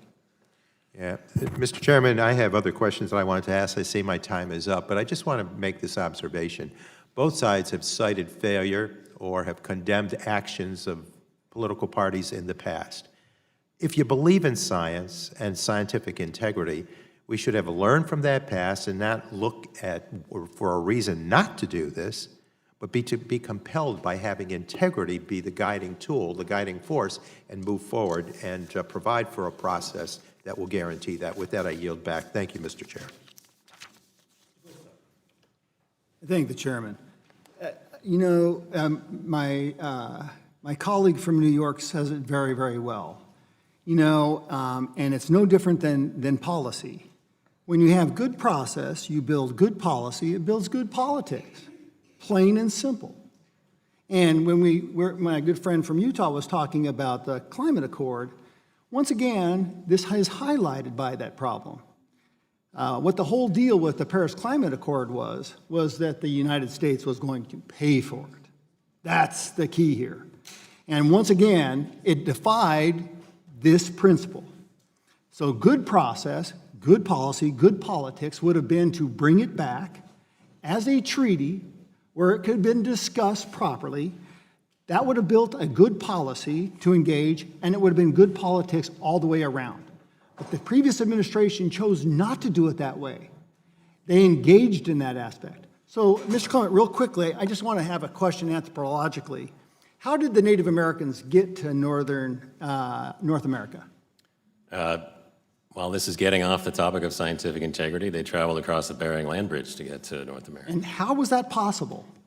It was possible because there was a time during an ice age when the sea level was lower than it is now. Interesting. And also probably some plate tectonic movements. Wouldn't you agree? I'm not aware of that, sir. Well, you are familiar with plate tectonics, are you not? I am certainly aware of that, and I'm also aware of the multiple lines of scientific evidence that make it very clear that climate change is real, it's dangerous, and it's human caused. So let me ask you a question. Is there ever one year the same as another? No, I think you're talking about weather. Oh, I no, think, that's what you're doing. I That's think what you're we- doing, because weather is one year after another, but an accumulation over a long period of time. So my question is if climate change is is what you're talking about, how do we find fossilized fish in southwestern Wyoming? I think taking this back to scientific integrity, the topic of the hearing, I think it's important to acknowledge that the Earth's climate has certainly changed over a long period of time, but the issue at play right now is about scientific integrity in the agencies, and I think it's very important that we consider the multiple lines. My understanding, is reclaiming my time, is that you have to have accumulation over time. We occupy such a small part of history of the Earth that it's very hard sometimes to extrapolate that. And so the comments that I was coming back to my gentle friend from Utah was exactly that. I don't think anybody denies that climate is always changing. I think there is nobody that will say that. But I think the priorities is what can man do and what cannot man do, like i.e. the sun. Would you agree with me that the sun has more implications on our weather and climate than does man? The climate has certainly always changed. There's no question about that. The climate has not changed at this pace and to this extent during the course of human civilization. Oh, well, has the Earth changed dramatically before man? It certainly has. During the time of the dinosaurs, of course, they were wiped out by a very dramatic change. It did. With my remaining time, I want to 65 go million years to you, Mr. Bask. In your testimony, you describe how species were commonly listed under the Obama administration based on settlements that occurred behind closed doors with advocacy groups. Clearly, these listings were not based on science, and sue and settle was abused by the previous administration like never before. Can you elaborate how science was not utilized in these decisions? Well, one of the problems with sue and settle is we don't know what's happening behind the closed doors. The public doesn't have a voice. Other parties, besides the government agencies and the environmental groups suing the agency, only they know what's actually going on. It's hard to challenge it. So whether or not there is science actually involved, who knows? We don't know. So with the Heinz Emerald Dragonfly, for example that I used in my testimony, the previous administration basically didn't think it should be listed, and then the Obama administration said it should be. Critical habitat acreage went from 13,000 to 26,000 acres. We have no idea why. I mean, this is a process question, and one of the things that President Obama said in his memorandum was that we need to have, the public needs to have trust in the scientific process, not just the science. Well, you can't have trust in the scientific process when you're not even part of the process, and you don't even know whether or not science is even involved in the process. And that's what sue and settle does. We need to address that, definitely. I thank you, and I yield back. Mr. DeGoose, time is yours. Thank you, Mr. Chairman. I appreciate the opportunity. Thank you for holding this hearing. I first just want to say I've participated I'm a new lawmaker, a freshman lawmaker like some of my colleagues, and I participated in many hearings this year. And there is a term that I've heard quite often, political theater. I heard it at a committee hearing that we held this morning in the Judiciary Committee on the administration's disastrous child family separation policy, and heard it earlier today. And with all the respect in the world for my colleague, I would just say that these topics merit consideration and attention by the committees of jurisdiction. And in this case, I'm thankful that the chairman has impaneled this hearing on scientific integrity, and with respect to Representative Tonko's bill, the opportunity for us to delve deeper on that front. And I find it a bit odd, or perhaps absurd, for individuals to describe these hearings as political theater when apparently they're participating in the hearings. But I digress. Thank you again, Mr. Chairman. I have the honor of representing Colorado's 2nd District, which includes the University of Colorado Boulder and Colorado State University. My district is about 50% public lands, and so it would come as no surprise to many that today's topic is of critical importance to myself and my constituents. The work of scientists in my district relies on the freedom to share scientific research in its entirety without political interference, intimidation, or the removal of important facts. This issue goes far beyond one paper being censored or one scientist being told not to use the term climate change. It is a threat to the future of our scientific workforce. It undermines the gold standard peer review process that research undergoes in this country and ultimately leads to poor policymaking. So with that in mind, I'd like to welcome Dr. Caffrey, and I apologize I wasn't here to welcome you earlier as a constituent. We're honored to have you here before our committee. I want to thank you for having the courage to share your story, not just today with all of us, but previously. I have been following your story closely, as you may know, not just because it is such a blatant violation of the scientific principles we should all believe in, but also because you conducted your research at the University of Colorado Boulder, which happens to be both in my district and is my alma mater. So your story certainly hits home for me. In fact, I specifically brought up your experience of climate censorship to Secretary Bernhardt when he testified where you're sitting in front of the committee just a few months ago in May. Following that hearing, I sent a letter to the Department of Interior Office of Inspector General requesting that the investigation into your case be reopened and completed. I'd like to ask unanimous consent for that letter and the OIG's response to be submitted for the record, and we'll do so at the conclusion of my remarks. Unfortunately, DOI OIG responded less than 2 weeks later, stating, quote, "The OIG will not reopen the matter because the report was issued as written, there was no apparent evidence of scientific misconduct, and our OIG resources were needed on higher priority matters." Dr. Caffrey, do you agree that the report was published as originally authored? I completely disagree. I had one of my co-authors, Dr. Patrick Gonzalez, he removed his name, in part because he was dealing with his own scientific integrity violations. He had a scientific article at the same time that he was attempting to release that was having those exact same words removed from it. Go ahead. Go ahead. I was just going to say, do you agree, Dr. Caffrey, that instances of climate censorship, as you experienced and your colleagues, should be high on OIG's list of priority matters? Absolutely. Do you believe, I suspect you've seen the letter from the OIG, in that same letter I requested that the OIG investigate the retaliation that you outlined in your testimony. They responded that they believe that there was, quote, insufficient evidence to open an investigation. Do you believe that that response is a satisfactory one? No. Well, we're certainly going to continue to call attention to your case in particular, and to try to do what we can to hold the folks at the Department of Interior accountable. And I appreciate, again, your courage in sharing your story. And I think your story, it underscores why Representative Tonko's legislation is so critically important. Finally, I just want to give an opportunity, Dr. Rosenberg, I'm just going to give you an opportunity to respond to some of the prior exchange. I mean, I was going to ask you a specific question about the secret science rule, but the exchange that I witnessed earlier kind of underscored for me that perhaps folks who are here on this side of the dais should stick to policymaking, and we should let the scientists stick to science. So perhaps you can expound upon that. Generally, Doctor, you've got about 14 seconds, Now 11. Thank you, Mr. Chairman, and thank you for the question. I do believe that there's been a great sort of switch to talking about scientific misconduct, which has mechanisms in place to address within our system compared to scientific integrity, which is the misconduct of others to suppress science. I think the focus should be on scientific integrity, and that's all I have time for.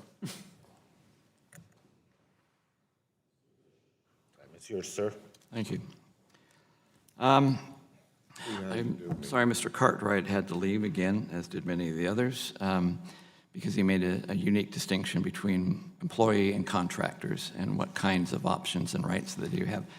Ms. Caffrey, it is correct, you were never a full-time employee of the Park Service. You were a contractor, correct? No, I was a partner. I was not a contractor. That's not, you were, Contractors were have you separate ever a designation. full-time employee? Of the National Park Service? A full-time employee of the Department of Interior, ever? No. Okay, you were a contractor then. There are I was different, not. yes, you can make those distinctions if you want to, but it doesn't make a difference. I do want entered into the record, though, what the Inspector General has reported about your situation, because it has been moved as being moot because your report was published without edits. That is the official statement from the Inspector General. If you want to challenge the Inspector General for any other reason, you do that, but that was the official statement that was going there. But let's move above that. Actually, how much were you paid for your work? $25,000 in the last year. I was bumped down to an intern What's status. the total amount? Because Oh, for the actual grant? for everything, yes. Somewhere over $500,000. So you got $500,000 for what you're doing. I did not know. The University of Colorado It's nice, but did. that was what was the contract, which is why you were a contractor. So, Mr. Bask, let's move on to that as to something that is distinctively different here. Can you discuss any valid or legitimate reasons why any administration, Republican or Democrat, may want certain portions of a contractor-drafted report to be edited? Sure. I mean, I think there's this kind of assumption that it's just because of out of bad faith, but there are many reasons why. And I'm not necessarily referring to the specific instance, but just generally, the language may not be science in nature, as we talked about. It might just be opinion. It might not be describing what is, but what should be. So that's not exactly a scientific decision. The substance of a report may be disconnected with the purpose of the report. So are all these things you're talking about, is there a distinct difference between what you were referencing here and malicious stifling of scientific integrity and research? Yeah, and because, I mean, quite honestly, like I'm saying, in these instances, there are legitimate reasons why the government may choose not to move forward with a particular report, including ensuring that the science has integrity, it's been peer-reviewed properly, that it's accurate, it's reliable, and it's reproducible. We are witnessing one of the unique phenomenons during this administration where FOIA requests are up, actual complaints are significantly down. But we did see in the prior administration when there are significant amounts of accuracy complaints, and yet some people said nothing about that at that particular period of time. I remember being here when Dan Ash simply said that if there is little information available, I'm talking about a specific ESA issue, then oftentimes we go to the experts and ask the experts for their best professional judgment, and that becomes our policy. Does that statement embody to you the best available science or scientific integrity? That's the exact opposite of what should be done. If there's too little information available, then the federal government should just be honest about that fact and not overstate its case and not draw conclusions and just, explain what it does know that can flow from the information available. But that is exactly what happened in the last administration. So in your actual opening testimony, you also talked about the quote from the president back then in 2009 about what they hoped to be as far as transparency. Did the previous administration achieve that goal that laid out in the quote?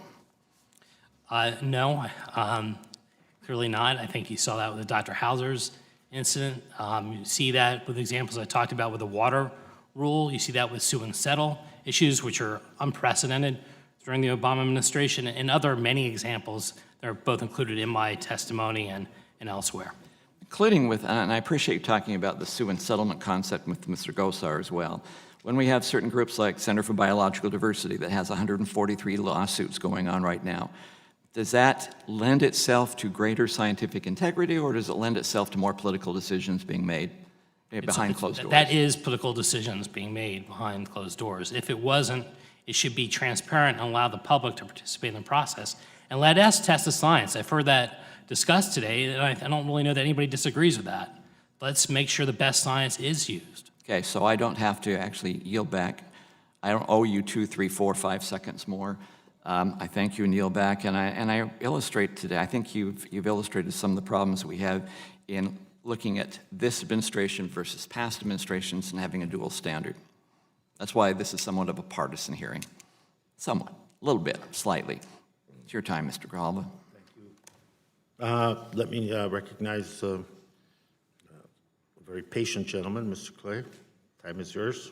Thank you, Mr. Chairman. I would hope that we would not veer too far off course of this committee.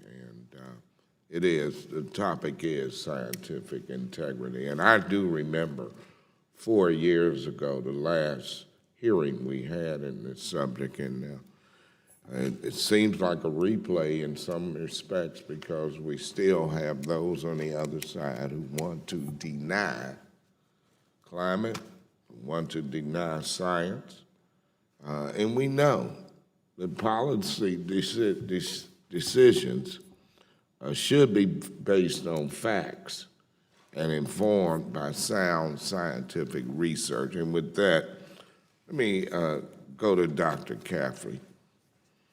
Could you recall any other specific argumentative points or scientific-based reasons why, from the National Park Service for the removal of your references? No, and in fact, I was in a meeting where at one point they completely just dropped their defenses and said, we have to remove this because we could lose the climate change response program if this report includes this information because it's not consistent with what the Trump administration wants. And had no real argument against your sound reasoning. No, initially they used that their objection because they used the word anthropogenic, but then when I was in a meeting, I actually had the associate director slapping papers on the desk saying that he cannot allow this to happen because if that occurs, he could be relocated to somewhere else in the country. He could be replaced with someone who would not be as nice to me as he is. I had another colleague take me outside, walk me around the building and say she didn't want to be reassigned because she has children and that I should think about her children. So they completely dropped their defenses regarding the scientific reason. Sounds as though they lacked a real backbone. Correct. Let me ask Dr. Rosenberg, in your testimony, you mentioned President Trump's recent executive order to cut the number of agency advisory panels by 1/3. Do you think this decision positively or negatively impacts environmental justice leaders in their communities? I think it negatively impacts environmental justice leaders and the causes they're fighting for. Okay. Let me ask Mr. Bask. While reading through your recommendations, I saw one point suggesting agencies, and I quote, agencies should appropriately qualify any conclusions, including where there might be doubts regarding science. Do you really believe that, Mr. Bask? You're talking about my written testimony? Yes. Should they qualify? Yes, they shouldn't. They should draw conclusions based on what the science actually tells them. And you say where there might be doubts regarding the science. Right, where there might be doubts in the science, they should articulate the fact that there are uncertainties that exist and not go beyond making something sound definitive. So, who would qualify or challenge the science? Would it be another scientist, or would it be someone, say, like you, who just don't believe it, or what? Well, no, first of all, actually, ideally, what would happen is the public would be able to challenge it. That's why I've been being pretty strong about advocating the Information Quality Act. The science should be able to. The public should challenge the science? The public, and including scientists, be able to use Information Quality Act. First of all, IQA does allow requests for correction and the ability to go to agencies to apply for, to challenge the science. And so do you think you have the credentials to? No, I'm not a scientist. To challenge. I wouldn't be articulating a scientific, I'm not trying to make a scientific argument. I wouldn't be there, and I'm not making it today. I'm making policy arguments. Yeah. And it's important that those distinctions be drawn. And it sounds as though you just refuse to accept the science. Is that what this comes down to? No, That all because you I've don't been agree talking about. with the science? Actually, the entire testimony and my testimony today and the world testimony is all about process. And it's about policy. It's not about the actual substance of the science. And for the most part, I don't think my colleagues here on the panel have been discussing too much of the My science time either. is up, and it looks like I'm going to have to yield back, but I mean, this is incredible. Thank you, Mr. Clay. That's the way it is with all Cardinals, Mr. Clay. Mr. Cunningham, time starts. Thank you, Mr. Chair, for holding this important hearing, and I want to thank the witnesses for testifying on their scientific integrity experiences at the Interior Department, and thank you for your time here today.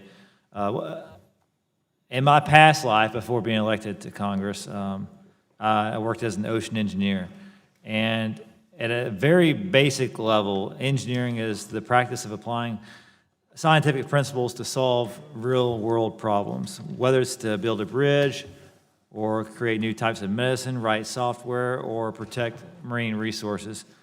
But if you don't use the most objective and recent science, engineers will inevitably make bad decisions that produce bad results. In many ways, these same principles apply to decision-making in federal agencies. And as we've heard here today, under both former Secretary Zinke and now under Secretary Bernhardt, there's been no shortage of bad decisions made with limited transparency. Science itself is clearly under attack. And this is especially true when it comes to offshore drilling. And since January 2017, there have been multiple instances of the Interior Department basing its offshore oil and gas decisions on politics as opposed to sound science.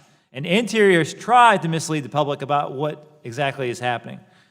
Interior halted a National Academies of Sciences study on improving inspections of offshore oil and gas development. The Interior rolled back offshore oil and gas regulations developed following the Deepwater Horizon explosion oil spill. And most recently, Secretary Bernhardt has decided to hide the 5-year plan until after the 2020 presidential election because the administration knows full and well that leasing off the coast of South Carolina and Florida would come with significant political risk. So, Dr. Rosenberg, can you discuss some of the ways scientific integrity and transparency are under attack at the Interior Department, especially as they relate to offshore oil and gas development? Yes, thank you, Congressman, for your comments, and it's great to have a fellow ocean scientist here. The types of attacks really are sidelining the science completely from the discussion. And in many cases, from our information, that means that the scientists and the professional staff are not even part of the decision-making process. They're not even in the room. And so moving forward with actions on offshore oil and gas, including leasing actions, the safety actions, and others, are being taken at a political level without developing the appropriate information as they go forward. And unfortunately, we're seeing that in other bureaus on other kinds of areas in the department as well, including those that are cited in my testimony. So it really is a full-scale sidelining of the science from the process of making those decisions, and that means that you can make a wholly political decision. You no longer have the facts to constrain you. Thank you, Dr. Rosenberg. And as the old saying goes, everybody's entitled to their own opinion, but not everybody's entitled to their own facts, right? We should agree on objectively a set of facts to work from. Thank you for that. And Mr. Clement, in 2004, Hurricane Ivan hit the Gulf of Mexico and caused an underwater mudslide that destroyed the Taylor Energy oil platform, which has resulted in the longest oil spill in U.S. history, and a spill that's still occurring here today. And now, while it's difficult to say that Hurricane Ivan was the result of climate change, I think there are lessons we can learn from this event that should influence current and future decision-making. Climate change is going to result in sea level rise, and storms and hurricanes that batter the Atlantic coast will increase in intensity.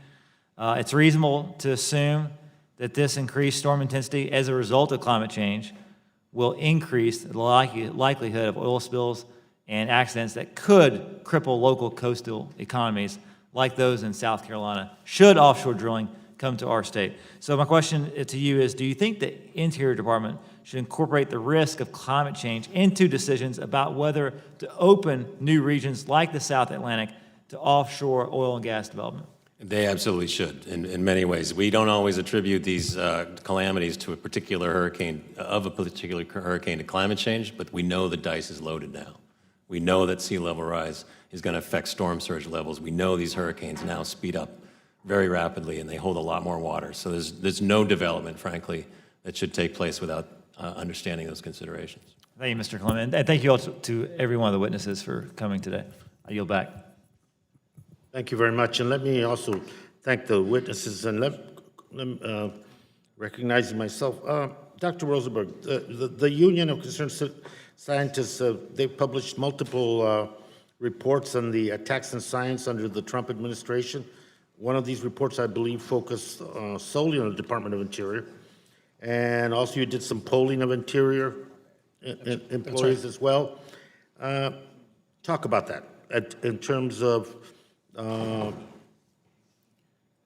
both the poll and the different ways that we're seeing science being marginalized, suppressed, and Right. in particular around Interior, if you would.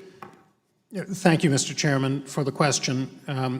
In our polling of scientists, which we have done in multiple administrations, as we have evaluated what we view as compromises of scientific integrity in previous administrations as well, we've found that a majority of scientists within Interior are now saying that political interference in their work is one of the predominant reasons why they are struggling to put forward the information they need. We've found that a majority have said they would be afraid to file a scientific integrity complaint. So to the data that was put up before, the reason complaints are down is because people are afraid to file them and that there aren't the processes in place to accept those complaints. We have found specific instances of intimidation that have occurred, not only those for my colleagues on this panel, but for many other scientists are reporting that they're not allowed to use certain language, they're not allowed to issue grants, grants are politically manipulated, and so on. Many of these kinds of cases are at a much higher rate than in previous administrations. It's certainly the case that there have been compromises in previous administrations. We've been doing these surveys and these analyses back to the George W. Bush administration. So the effort to strengthen scientific integrity was not focused solely on the Trump administration, and it's been critical, though, to highlight those cases where science has just been left out of the public policy process, such as in Arizona, as you noted in your opening comments, with artificially constraining the analysis around the development, very large-scale development, and many others. Thank you very much. And Dr. Caffrey, Mr. Clement, both your stories are disturbing, truly disturbing, and it's clear that both your professional and personal lives have been forever changed and altered, and that much personal sacrifice on the part of both of you. But I want to ask you a question about who else is impacted when science at Interior is threatened, when the empirical information is not available to help guide policy, so that there's a basis for policy discussion as opposed to just open-ended where whoever has the controlling interest controls the policy. What is the basis? And I think science and empirical information provide that to policymakers to have a guide. And so who else is affected? Who else is threatened? Average person out there, how their life is affected if science is suppressed, silenced, and marginalized in decision-making and in the work of critical agencies like Interior and EPA, I would say as well. Either one. I'm happy. Good question, Chairman. I think that we can safely say now that we're all affected by many of these conditions, and if, particularly in the case of EPA, which is so focused on the health and safety of Americans, and these chemicals that have been thoroughly studied, to suppress those studies has a direct effect on the grandmother down the street and the grocer, right? I mean, there are these more examples that or more extreme examples that I've described, like the Alaska Natives, or the people that live on the Pacific Island atolls. You know, a USGS study came out and completely ignored by the administration, saying they've got until mid-century, which is 20 or 30 Gotta years, move these people, yep. Before they're going to be on unlivable atolls. So there are people around the world that are being affected by this. Appreciate that, Ms. Caffrey.